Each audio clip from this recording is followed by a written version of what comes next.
একটি গুরুতর সরকারি মিটিং চলছে। চারপাশে কর্মকর্তারা কৃষকদের সমস্যা নিয়ে কথা বলছেন। কৃষক দিবসের কর্মসূচিতে জেলা প্রশাসক আর পুলিশ সুপার মন দিয়ে শুনছেন সাধারণ মানুষের অভাব অভিযোগ। ঠিক তখনই দরজায় দেখা মিলল এক অদ্ভুত অতিথির। কোনো অনুমতি নয়, কোনো প্রোটোকল নয়, সরাসরি ঘরের ভেতর ঢুকে পড়ল সে। সবাই থমকে গেলেন। কর্মকর্তাদের কপালে চিন্তার ভাঁজ। কিন্তু আগন্তুক কোনো মানুষ নয়। তাহলে কে ছিল? আগন্তুক আর কেউ নয়, সরকারি মিটিংয়ে ঢুকে পড়ে একটি বানর। তার নাম মাতৃ।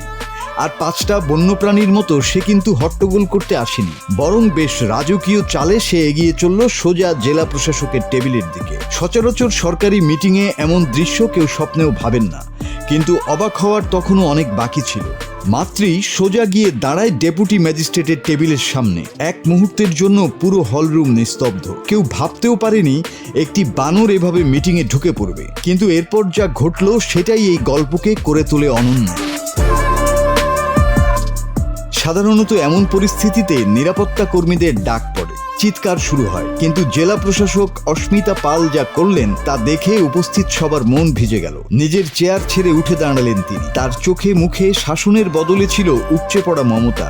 জানা গেল মাতৃ কোনো সাধারণ বানর নয়, সে ভারতের উত্তরপ্রদেশ জেলা প্রশাসকের আদরের পোষ্য। ক্ষমতার চেয়ারে বসেও এক অবলা প্রাণীর প্রতি তার এই অকৃত্রিম ভালোবাসা মুহূর্তের মধ্যে সবার পরিবেশ পাল্টে দিল। ভিডিওটি সোশ্যাল মিডিয়ায় আসতেই ভাইরাল। কেউ বলছেন মানবিকতার দৃষ্টান্ত, কেউ বা বলছেন মমতার জয়। আসলে নিয়মকানুন আর লাল ফিতের বাঁধনে ঘেরা আমাদের এই ব্যস্ত জীবনে মাতৃ আর অস্মিতা পালের এই ছোট্ট সাক্ষাৎ আমাদের মনে করিয়ে দিল, দিন শেষে পদমর্যাদার চেয়েও বড় হলো মানবিকতা। মাসুদ হাসান, বাংলা টিভি।